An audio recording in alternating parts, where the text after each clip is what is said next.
Ito po tayo no, sa pag-aaral natin sa Book of Galatians. Sabi ko nga, di natin alam kung ilang buwan natin ito pag-aaralan, pero sa nakikita, nasa chapter 1 na tayo, nasa chapter 2. Mahalaga po na ang salita ng Diyos ay pinag-aaralan natin verse by verse, kasi mas lalo po natin itong maiintindihan kapag pinag-aralan natin ito ng gano'n, no? Kasi para ba sa isang tao, kasi kaibigan mo, kamag-anak mo, asawa mo, anak mo, kapatid mo. So pagka nag-uusap kayo, nagkakaroon kayo ng interaction. Parang yung kahapon, meron doon sa dialysis, meron isang nurse doon na merong nangyari, binigyan siya ng IR. Ibig sabihin na IR, incident report. Dahil meron siyang nasabi na mali ang pagkakaintindi nung pinagsabihan niya. So, ibig short, out of context. So, nangyari niyan, paliwanag tuloy siya kung ano yung konteksto nung sinabi niya. Ganun din po sa salita ng Diyos, mga kapatid. Kapag ang Biblia po ay ginawa po yan para mabasa po natin siya, pero hindi po lahat ng nakasulat po dyan ay para sa atin. No? Pwede sa Hudyo, pwede sa atin, pwede sa mga Kristiyano, pwede sa mga di mananampalataya. So marami pong klase.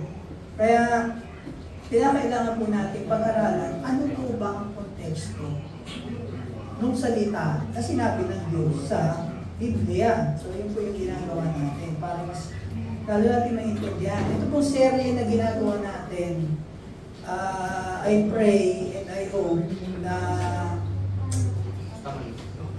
pagka po ito naintindihan nyo mula, ito pinag-aaral natin, kapag ito po ay naunawaan natin, madali na po tayo makapapahagi ng salita ng Diyos. Sabi nga po yan Diyos kanina, no? Na ang tawag dito, sa lahat ng pagkakataon ay tayo po ay makapabahagi ng salita ng Diyos. Kasi ang talagang goal po natin, o ano ang Tagalog ng yung ating layunin, ay ikalat po natin yung patotohanan na nakasalig na sinasabi ng Diyos. Kasi marami po mga religion dyan, maraming mga simbahan dyan, na yung tinatawag na false gospel. So, ang ating layunin ay maibahagi. Sabi nga ni Jess kanina, ni Brother Jess, na hindi importante kung marami tayo dito o konti. Ang importante po sa atin, bawat isa sa atin maunawaan kung ano po yung pinag-aaralan. Kapag ito po ay naunawaan natin, 100% po ito na mas mabilis yung may papaliwanag sa mga kaibigan nyo or sa mga malalapit sa buhay. No? So itutuloy po natin. Ito po yung lesson natin ngayon, ang panganib ng pagdaragdag sa Ebanghelyo. So ano po yung ibig sabihin yan? Unang nakaraang mga araw po, nakaraang mga linggo, ay pinag-aralan natin, bakit ba isinulat? So paulit-ulit naman, no? Konting review ulit tayo. Bakit po sinulat ni Pablo ang libro ng Galatia?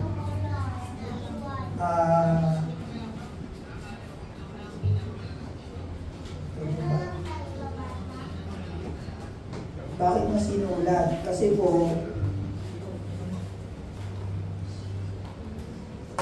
nung pong siya ay nangangaral, meron pong nakarating sa kanya na balita na may mga ibang mga Hudyo na nangangaral ng salita rin ng Diyos, kaya lang, dinadagdagan nila. Kumbaga, ang tamang ebanghelyo po talaga, gaya ng mga napag-aralan natin, di ba, paulit-ulit natin sinasabi, ang tamang ebanghelyo ay si Jesus ay Diyos, siya ay bumaba rito sa lupa, namuhay siya ng 33.5 years. After noon, sa kabila ng ginawa niyang milagro, kabutihan, di ba, pinapako pa rin siya sa krus. Namatay siya, nilibing, pagkalipas ng 3 araw siya ay nabuhay ulit at umakyat ulit sa langit. So yung dugo niya, dugo na nandun sa krus ng Kalbaryo, di ba may dugo? Yung dugo niya, yun ang nagsilbing kapatawaran ng ating mga kasalanan sa sino mang mananampalataya sa ginawa ni Kristo. Yun nga, yung ginawa niya. So yun lang. Pero itong mga taong to, itong mga medyo na to, nagaling din ng Jerusalem, sunod din na sunod kay Paul, bubuntot sa kanya kay Pablo. Buntot sila ng buntot kay Pablo. Tapos, ang ginagawa niya doon sa mga Hentil, kasi si Pablo po ay apostol para sa mga Hentil. Sinasabi niya dito sa mga Hentil, itong mga Hudyo na to, na hindi na sapat na maniwala ka lang. So, kailangan mo magpatuloy, kailangan yung gawin yung mga ritual namin, tradisyon. So, kailangan yung gawin o yung ginagawa namin para yung kaligtasan nyo ay maging ganap o maging 100%. So, hindi lang basta maniniwala kayo, kailangan meron din kayong gawin. So, yun yung ginawa ni Pablo. Nabalitaan niya yan, sumulat siya dito sa mga taga-Galacia. So, pinaliwanag niya, pinagtanggol niya na ako ay isang apostol na pinadala ni Kristo. Kasi sinasabi na itong mga ibang tao sa kanya, hindi naman yan pinadala ng Diyos, hindi yan pinadala ni Kristo, hindi yan apostol. Kasi bakit yan naman sinasabi niya? Kailangan gawin nyo rin kung yung ginagawa namin mga Hudyo. Kasi sa kaligtasan, para lang sa aming mga Hudyo. So yun ang mga kinakalat nila, no? So mga maling mga katuruan. Kaya pinagtanggol ni Pablo na una, sa chapter 1, pinagtanggol niya na una, siya ay isang apostol na pinili ni Kristo. Pangalawa, sinabi rin niya doon sa chapter 1 na kung sino mang magdagdag sa mensahe na sinasabi ko sa inyo, kahit na anghel pa yan ng Diyos, basta kung sino man ang mag-iba niyan, ay parusahan siya ng Diyos sa impyerno. Yun nasabi doon. Chapter 1, verses 8 and 9. Di ba? Na kahit anghel pa daw ng Diyos ang magsabi niya, mangaral sa inyo, pero kung mali naman, doon sa pinapangaral niya, dali siya pa rin ng Diyos sa impyerno. So yun ang sinasabi niya. So the last week, pinag-aralan natin na nagpunta siya sa mga disipulo para bigyan ng patunay na hindi na kinakailangan magpatuloy pa ng mga Hentil. Kasi sinama pa nila si Tito, para ipakilala sa kanila na ito, Hentil to. So, hindi na kailangan, ito, Hentil, hindi tuloy, pero naniwala siya doon sa ginawa ni Kristo sa krus. Ligtas siya. So, kausap ni Pablo sila Pedro. So, tumayo si Pedro sa harapan ng mga elders ng church sa Jerusalem at sinabi niya na wala na tayo dapat sabihin pa sa mga Hentil. Kasi di ba nangaral ako kay Cornelius. Nagsalita lang ako naniwala sila, ang banal na Espiritu ay sumakanila na. So naniwala lang sila, hindi na kailangan magpabautismo, hindi na kailangan gawin yung mga tradisyon natin. Wala na yun. So sinabi ni Pedro yun. Kaya si Titus, hindi na nila ni-require na tuliin. Kasi nga, yun na yung tamang gospel, ebanghelyo, na maniniwala ka lang. Wala ka ng ibang gagawin. So, napatunayan nila yon, kaya ang mga apostol sa Hudyo, nung nangaral na sila Pedro, yun ang kanilang pinapangaral na, hindi na kailangan magpabautismo pa. So ngayon, dito na tayo. Basahin natin, no? Galatians, yan. 3 verses lang yan, 11, 12, 13. Pakibasa. Subalit nang dumating si Pedro sa Antioquia, harap-harapan mo siyang sinaway sapagkat mali-mali ang kanyang ginagawa. Dahil bago dumating ang ilang sugo ni Santiago, siya'y nakikisalo sa mga Hentil. Subalit nang dumating na ang mga iyon, lumayo na siya at hindi na nakisalo sa mga Hentil dahil sa takot niya sa pangkat na nagnanais na tuliin din ang mga Hentil. At gumaya naman sa kanya ang ibang mga kapatid doon na mga Hudyo, pati si Bernabe ay natangay ng kanilang pagkukunwari. So yun, ano? Ito yung nangyari. After nung kinukwento yung nagpakita na kinumpirm na nila Pedro na sige, magpapatuloy si Tito. So ito na ang pangaral natin na sa pamamagitan lamang ng pananampalataya, bigaya ng Diyos sa pamamagitan ng pananampalataya, kaya maliligtas ang tao. Pananampalataya kanino? Pananampalataya kay Kristo. So yun yung huli na last week. Tapos ito, kasi ito kinukwento lang to ni kinukwento to ni Pablo doon sa mga taga Galacia. Sabi niya, no, dumating daw si Pedro, nung dumating kasi si Pedro, nang nagtuturo na rin yan sa Antioquia bago pa dumating si Pablo doon, nakuna na siya. Ngayon, sabi niya na nag-abot sila doon, nagpunta sila sa isang kainan, nag-abot sila doon. Kaya sabi niya, harap-harapan ko siyang sinaway. Sapagkat mali-mali ang kanyang ginagawa. Ano yun? Bakit ba harap-harapan siyang sinaway? Bago natin bago natin puntahan, tingnan muna natin yung history. Ayan. Ang tanong dyan, why does religion exist in the world? Bakit daw merong religion? No? Bakit may religion sa mundo? Kasi, kung titignan natin, bawat bansa, isa-isa din religion, di ba? Sa merong Hinduismo, may Islam, merong Christianism, merong Marxism, merong pa nga dito sa atin, Rizalista. Alam niyo si Rizalista? Yung si Rizal daw. Rizal ay sinubudo din ng Diyos. No? Dami. Merong, alam niyo na, marami. May IHC, merong Roman Catholic. So, ano naman dyan, bakit merong religion sa mundo? Pero bago yan, ang tanong natin muna, what is religion? Bakit? Ano yung religion? So, sabi dyan, religion is the connection between human beings and supernatural beings. Sa Tagalog niyan, ang religion daw, pag tinignan niya sa dictionary, ay isang tulay na nagpumupunenta sa ating mga tao at sa supernatural. Ang Diyos ba supernatural? Supernatural, di ba? Mga anghel, supernatural yan. Si Satanas, supernatural yan. Demonyo, supernatural yan. So, ang reliyon daw ang kumukonekta o tulay.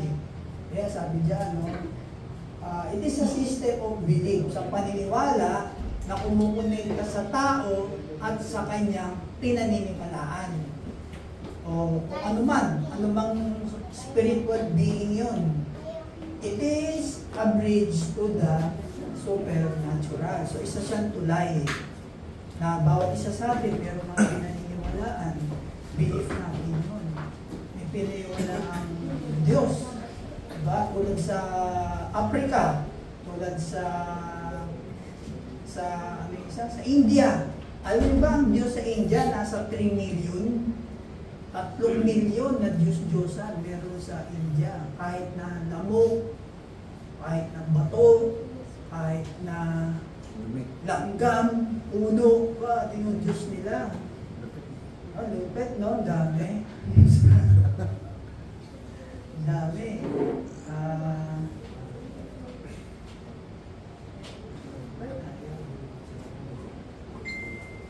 Ayan. Why there are so many forms? Bakit marami? Iba't ibang klase ng reliyon. Alam niyo ba, lahat ng klase ng reliyon, lahat po ng pinaniniwalaan nila, lahat ng kinuha nila yung kanilang belief dito. Lahat yan, dito sila naniniwala. No? Kaya nakantanong, bakit? Iba-iba. Isa lang pala eh. Bakit iba-iba? Sa Bible study ng Wednesday dito, meron kaming series na pinag-aralan na yung iba't ibang klase ng tungkol sa sa music, no, sa music. Pero ang pinaka tema niyan ay yung pagtuturo. No, merong ibang mga simbahan tinuturo nila si Allah, yung Diyos ng Muslim. At saka ang Diyos natin, iisa lang daw yun. No? Parang, alam niyo yung elepante, di ba elepante? Magtakip ka, isa, hawak mo yung trunk niya, hawak mo yung isa, hawak mo yung tenga, yung isa, hawak mo yung buntot, yung isa, hawak mo yung paa. So, isang Diyos lang daw yun, iba-iba na tayo ng hinahawakan na parte. Yun ang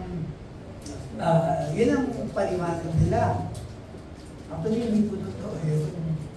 Kasi, kaya nga merong false religion eh. Kaya nga merong true religion. So, ang tanong dyan, bakit merong iba't ibang klase ng religion? Bakit si Satanas ay gumawa ng iba't ibang klase ng religion? Pwede namang, si Satanas ang ito na lang religion na to, ito, sa Diyos to, ito sa akin. Ito paniwalaan nyo. Bakit hindi na lang isa? Bakit ang dami pang klase? Kasi, ayan po, si Satanas, kilala niya, o alam niya, ang tunay na Diyos. Kilala niya. Kasi, yun nga ang gusto niyang palunin eh, di ba? Kaya nga siya binagsak dito kasi gusto niyang higitin pa ang Diyos. So ano pa? Kilala niya ang katotohanan. Alam ni Satanas ang katotohanan tungkol sa Diyos. Alam niya na ang Diyos ay Trinity. Diyos Ama, Anak, at Espiritu Santo. Alam din niya kung sino si Jesus. Kilala niya. At lalong alam niya ang Ebanghelyo. Alam niya. So, kinakailangan niya gumawa ng mga paraan para ito, at saka at ito pa, ay hindi malaman ng tao. Hindi maintindihan ng tao. Kasi, kapag naiintindihan ng tao na lahat ng ito, wala nang false religion. Kumbaga, talo na siya. Kaya nga siya naggagawa ng iba't ibang klase na religion para magkaroon siya ng kadamay sa impyerno. Naiintindihan niyo? O yun na, inisa-isa natin. Kahit na yung mga demonyo, kaso na Satan, kilala nila ang Diyos. Kaya nga, di ba? Pinag-aralan natin last time. Kahit na mga demonyo, may pananampalataya yan sa Diyos. Kaya lang, yun yung pananampalataya na hindi, nakakaligtas. Ayan. So sabi dyan, there are only 2 religions in this world. Yun nga, tutusin. Dalawa na talaga. Yung tunay na religion at yung fake religion. O yung pinag-aralan namin ng Wednesday, isang Bible Christianity at saka mystery religion. Yun na naman talaga ang dalawang klase na religion. Kasi yan nga diba? Alam ni Satan na iisa lang ang Diyos, iisa lang ang tagapagligtas, iisa lang ang ebanghelyo, at iisa lang ang kaligtasan, at iisa lang ang daan papunta sa langit. So, ang ginawa ni Satanas, pinerbert niya yan. Iniiba-iba niya yan, nag-invento siya ng iba't ibang klase ng reliyon para ang tao hindi malaman to. No? Para hindi malaman ng tao na isa lang pala. Diba? Actually, pag binasa natin ng Biblia, John 14, isa lang. Ano sabi doon? Jesus is the way, the truth, and Jesus ang daan, ang buhay, at ang katotohanan. Isa lang. Wala nang ibang makakapunta sa Diyos Ama, sa aking Ama, kundi sa pamamagitan. John 46, yun na sinabi ni Jesus doon. So, ayan yan, isa lang ang Diyos, isa lang ang tagapagligtas, isa lang ang gospel, isa lang ang kaligtasan, at isa lang ang daan sa langit. So, ang ginawa ni Satanas, gumawa siya ng mga paraan para isipin ng tao na hindi lang isa ang paraan papunta sa langit. Maraming paraan, di ba? Kasi nga, ulitin ko na naman, pagka lahat po tayo nakapunta sa langit at nagkita-kita sa sarili nating paraan, lahat po tayo ay mayayabang. Kasi, Brad, ba't ka nandito? Kasi 3 taon akong sakristan eh. 3 taon akong sakristan. Kaya ako nandito. O ikaw naman, buti sister, nandito ka. Kasi linggo-linggo, matid ako. Nagsisimba ako linggo-linggo. O buti ikaw, nandito ka. Kaya ako, kasi mga magulang ko, mga Kristiyano eh. Kaya ako nandito eh. So lahat may rason kung bakit ka nasa langit. Sabihin, meron kang ginawa. So lahat tayo, pagdating sa langit, mayayabang. No? Kaya sinasabi dito, isa lang lahat yan dahil lang kay Kristo. Wala nang iba. Para wala tayo ipagmalaki. No? Pagka nasa langit ka na, sabihin mo, ba't nandito ka? Buti, nandito ka. Kasi naniwala ako kay Kristo eh. Sa tinapos sa gawa niya, naniwala ako. O buti ikaw, nandito ka. Ganun din ako, parehas tayo, Brad. Ganun din ako, naniwala din ako eh. O ikaw, ganun parehas pa na tayo. Hindi tayo mayayabang kasi wala kang ginawa. No? Wala kang ginawa kung bakit ka nakarating sa langit. Naniwala ka lang. So parehas tayo. Naintindihan niyo yun? So yun. Alam ni Satanas yan. Kaya siya device ng iba't ibang klase ng religion. Ayan o. The earth is overrun with all kinds of forms of false religion, mga peke. Kaya kung tutusin, dalawa nga lang. Yun nga, yung kanina. Yung true religion at saka yung false religion. Ano ba yung true religion? Ano sabi dyan? Ano sabi? The true religion which God has revealed in Scripture, which is that salvation comes by grace through faith, through believing. Salvation comes by grace, through faith, through believing. Yung kaligtasan daw ay biyaya ng Diyos. Maniniwala lang tayo doon. Wala nang iba, maniniwala lang.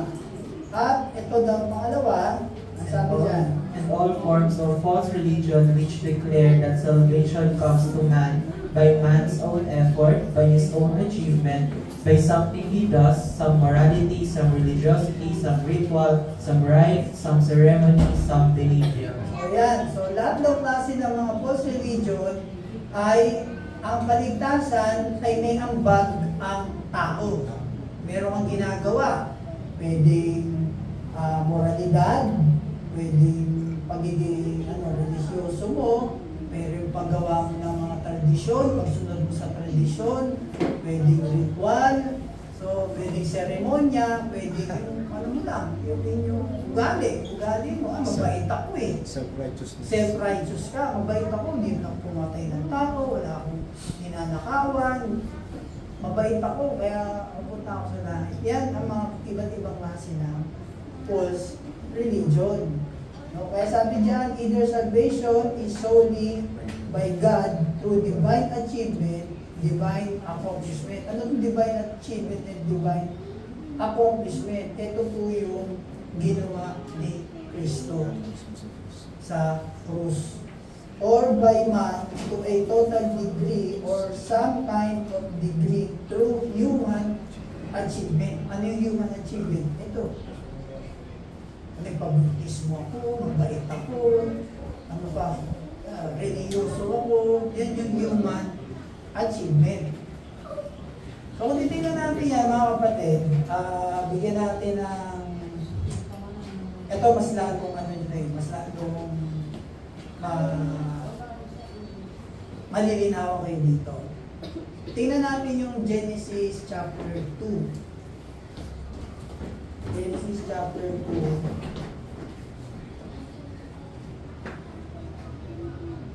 Then 25, verse 25. Tingnan natin kung saan nagsimula ang false religion.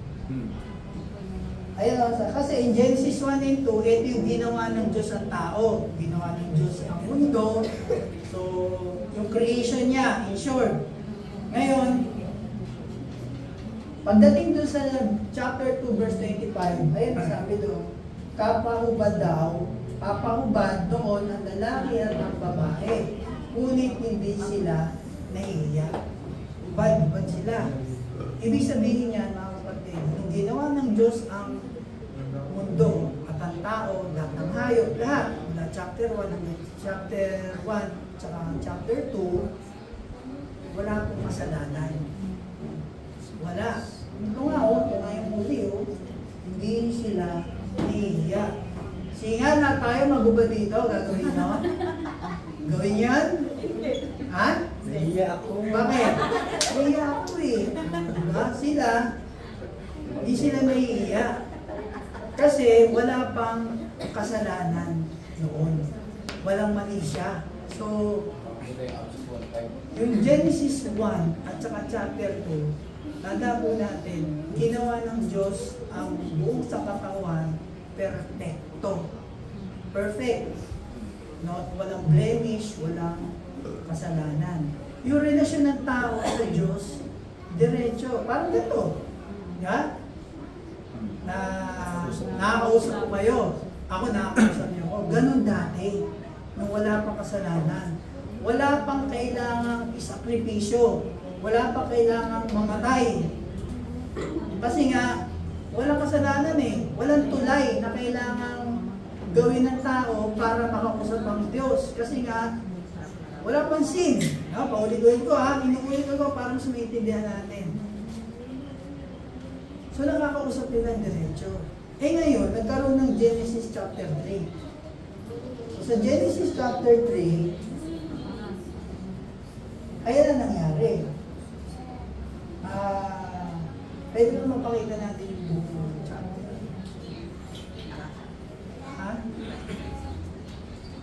Ito na yung Genesis chapter 3, ito na yung tinukso na tinukso na si Eva. So, diyan na nagkaroon ng kasalanan. So, nung nagkaroon ng kasalanan, anong ginawa ni ito ko na nag-ibuksan.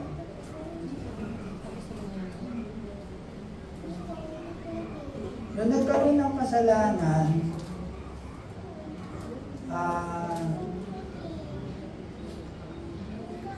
sa verse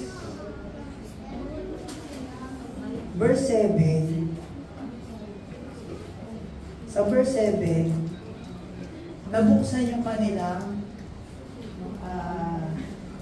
isipan. Asan ba yun? Verse 7. Sabi dito, sabi sa verse 7, then the eyes of both of them were open. Pagkakain nila ng masana, hindi masana siya ha? Pagkakain nila ng prutas. Kasi sabi ni Eva, natukso na siya, kinain na niya. Sabi niya kay Adan, uy, ito tikman mo. Uy, sabi ng Diyos, huwag daw natin kainin yan yan sarap Sabi tinikman din niya. Pagkakain ni Adan, pagkagat niya, parehas yung mata nila nabuksan daw. Diba? Sabi dyan, then the eyes of both of them were open and they knew. Nung pagbukas yung mata nila, nalaman nila, uy, nakahubad pala ako. Uy, ako rin nakahubad. No? Nung kinagat nila yun, naliwanagan sila, nabuksan yung mata nila na ano pala? Hubad ako? Ba ako rin hubad? Doon na pumasok yung kasalanan. Nung nalaman nila na sila ay hubad, nagkaroon na ng mali siya. Diba? So anong ginawa nila? Anong ginawa nila after nun? Nung nalaman nila na sila ay hubad, nagtahi sila ng dahon. Nagtahi sila ng dahon. Nagtahi para manakit sa kanilang katawan. Diyan po nagsimula ang false religion. Kasi sila mismo ang gumawa ng paraan para pagtakpan yung sarili nila. At ganyan din po ang false religion. Pinagtatakpan niya yung kanyang fallen state. Siya gumagawa ng paraan para pagtakpan sa Diyos yun dahil takot na siya sa Diyos. Dahil ang sabi ng Diyos, di ba? Sabi dyan, pag kinain nyo yan, yung putas at yan sa tree of life, mamamatay kayo. So, akala nila, mamamatay sila pagka kinagat nila yun o kinain nila. Kaya, di ba, sa verse 8, nung hinahanap na sila ng Diyos, narinig nila kasi, yung Diyos nandiyan, naglalakad Ang ginawa nila, nagtago. Nagtago sila kasi nahiya sila. Asan kayo, Adan? Asan ka? Lord, nandito po kami. Ba't nasan ka? Ba't ka nagtatago? Kinain niyo ba yung prutas? Di ba? Di ba? Ayun na. Sabi nila, nagtatago kami kasi hubad kami. Sino may sabi sa inyo hubad kayo? Kinain niyo ba yung, di ba? Yan na yung sinabi, yun na yung nangyari dyan Alam na nila. Kaya kumbaga, ang tao, ng time na yun, si Adan at si Eva, gumawa na sila ng paraan para pagtakpan yung kanilang ginawa. Dahil sa kasalanan. Yun na yun pumasok na yung kasalanan So, ang nangyari, paikli na natin, sinumpa na ng Diyos ang tao, sinumpa niya si Satanas, sinumpa niya si Adan, sinumpa niya si Eva, lahat na, nadamay na yung buong, yung buong creation ng God. Doon sa sumpa niya doon sa tatlo, nadamay na. Kasi, di ba sabi ng Lord there, kung babasahin yung chapter, kung si Adam na nagbigay ng mga pangalan sa mga hayop. Isipin nyo na lang, kung walang kasalanan, hindi yung aso nyo. Sino may aso rito alaga? Shih Tzu, pusa. Sino may alaga pusa? Wala, ako ibon lang. Isipin nyo, kung walang kasalanan, yung mga alaga nyo, nakakausap nyo. Diba? Nakakausap nyo. Magkaroon kayo ng alagang leon. Pahay kayo? Leon, ngayon. Saan ba nakikita ang leon? Sa ano lang? Sa zoo. Diba? Pero kung walang kasalanan, ganyan pa kayo. Pinapakain nyo pa yung leon. Diba? So, mula nung nagkaroon ng kasalanan, sinumpa ng Diyos yung tatlo. Yung ahas, si Eva, si Adan, lahat po ng creation ng God, nadamay.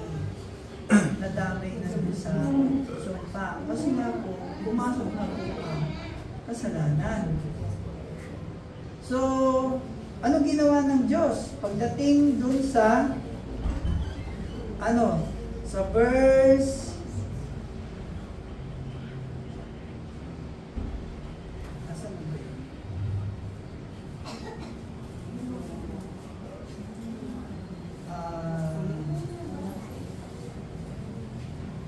Yung gumawa ng ano, ginawa ng Diyos sila ng damit. Asan na ba yun? Verse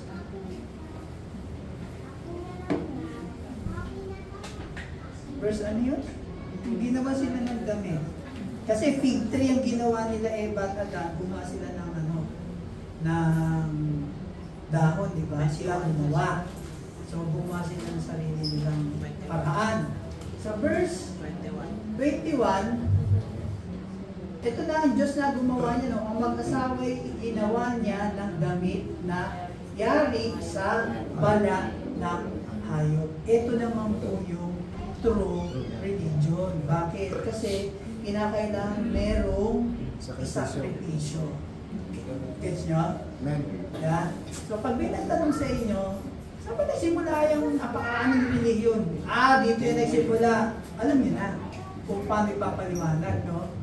Dahil doon sa verse, doon sa Diyos yung kanina, sa verse 7, sila mismo ang gumawa ng ng tahi. Ito, ang Diyos ang gumawa para sa kanila.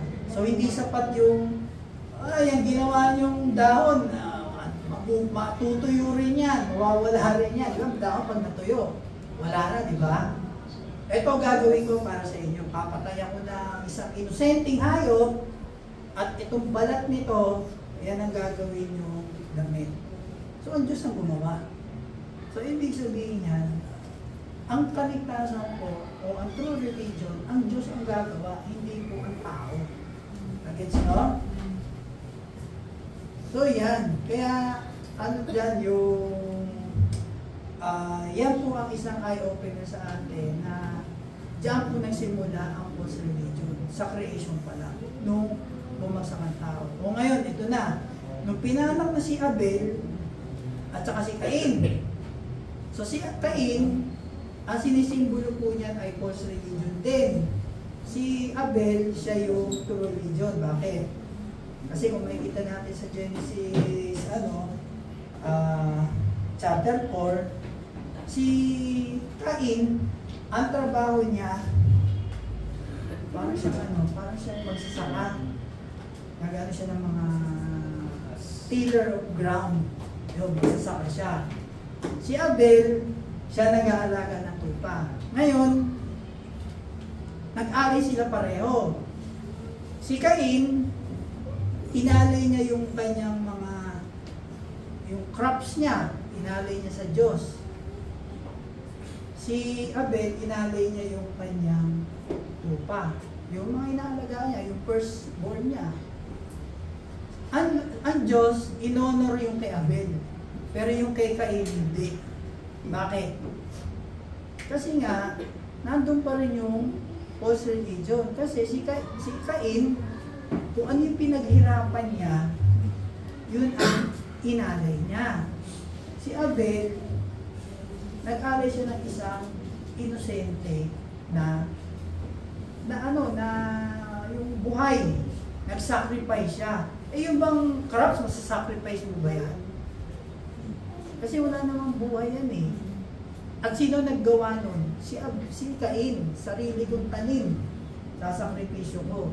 So ako yung gumawa nito, ako mag-aalay nito. Si Abel ay, eto, papatayan ko ng isang hayop at iaalay ko sa Diyos. Magsasakripisyo ko ng napakarami mong tupa, magsasakripisyo ko ng 3. Diba? So mas inonor ng God yun. Ngayon, ang tanong doon, bakit hindi inonor yung kay Cain? Kasi nga, sariling sikap niya yun eh. No? So, paano kung anong gagawin ni Cain para i-honor yung kanyang sacrifice? Ang gagawin lang niya, kukuha lang siya ng hayop.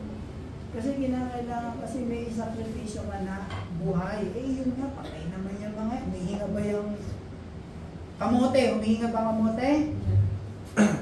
Di ba may sinasabi, anak ka ng kamote, humihinga ka. Kasi kamote ka. Di ba?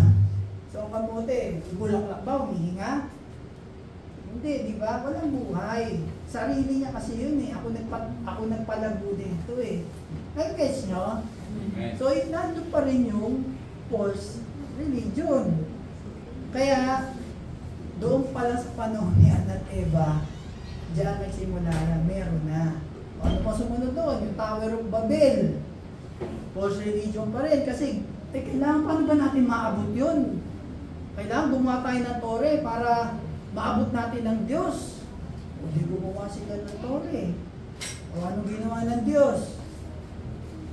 Kung makakarating na sila ito, ikalat natin yan. O di ba, pinag-iba-iba na yung lenguwahe. So hindi na natuloy. Kasi gawa pa rin ng tao eh. No? Achievement pa rin ng tao. Sige, balik na natin doon sa ating slide. So yun po yung history niyan. Kaya, wala po talaga mangyayari kapag ka sarili mong sikap o sarili mong gawa para makarating ka sa langit. No, kailangan merong gawin ang Diyos para tayong lahat ay makarating doon. Ano yung ginawa niya? Diba? Pinadala niya John 3:16. Ano yung John 3:16? For God so loved the world that He gave His only begotten Son, that whosoever believe in Him will not perish but will have eternal life. Ayun po yun. So, Satan's religion is the religion of human achievement.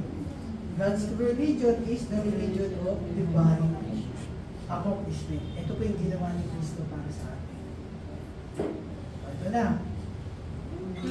So sa verse 11, kaya ba hinarap ni Pablo si Pedro? Kasi nga, dahil nagseselo siya, dahil siya yung unang disipulo, kaya hindi. Kasi nakita niya, mali na yung ginagawa niya. Na dito sa verse 12, yung sagot, bakit niya pinagsabihan si Pedro. Kasi ang sabi diyan, ano yung sabi sa verse 12? Dahil bago dumating ang ilang sugo ni Santiago, meron daw kasi mga dumating doon na sa mga Hudyo na sabi, uy, galing kami kay Santiago doon sa Jerusalem, kasi yung Jerusalem church noon, yun ang unang church, mother church noon. Sabi niya, so si Pedro, kumakain kasama mga hintik, may mga dumating na mga tao na sinabi niya, uy Pedro, galing kami kay Santiago doon sa Jerusalem. Ba't ka nakikisama dyan sa mga hintil? Kami, dito kami. Bahala ka dyan. Di syempre, si Pedro, parang nalito na, teka, ang pinag-aaral namin ngayon, ang gospel, maniwala ka na lang. Bakit? Itong mga to, ayaw nila makisama sa mga hintil. Kasi nga, ang mga hintil at mga Hudyo ay kaaway. Kasi madumi. Ang tingin ng mga Hudyo sa mga hintil, mga maduduming tao.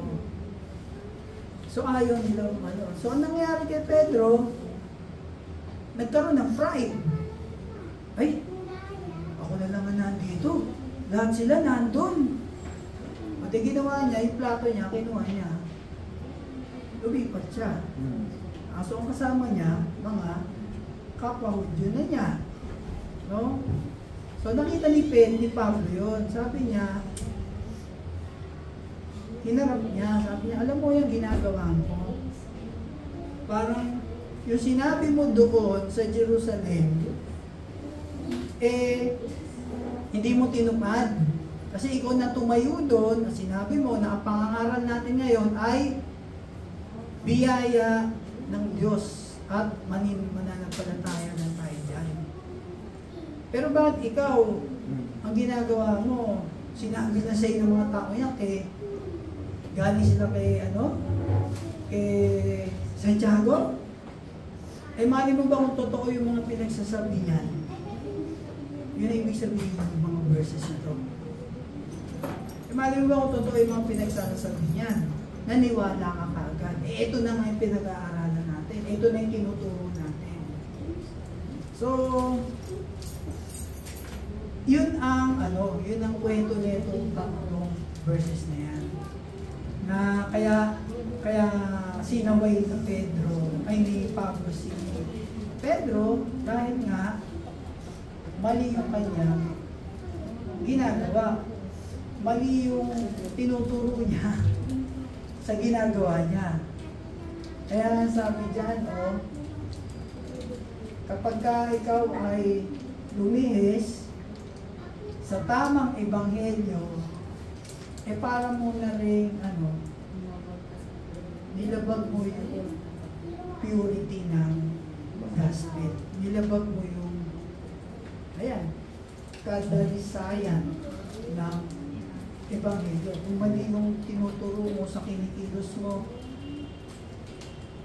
nilabag mo yun. Kasi nga, ayun nga, sabi ko kanina, diba, ang goal natin, yung purity ng gospel. Maniwala ka lang, wala ka na ibang gagawin. Kaya sabi dyan, don't attack the gospel, don't attack it by changing its context, and don't attack it by siding with people who have a false gospel.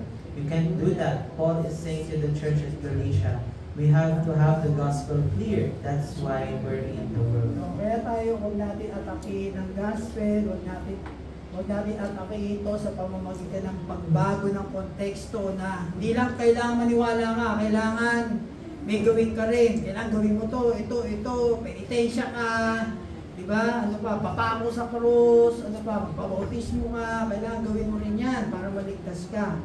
So sabi dyan, huwag natin atakihin. Kasi kapag inaatake natin, binabago natin ang konteksto ng ebanghelyo, binabago daw natin ang purity ng gospel. Kaya nga tayo nandito para ibahagi natin yung tunay na gospel. Sabi nga natin, dalawa lang ang gospel. Ay ang religion, true religion, na ang Diyos ang gumawa para ang tao walang maiangkag, at false religion na tao ang gumagawa para makarating sa langit. Nag-gets nyo? Sige, tayo po tumayo.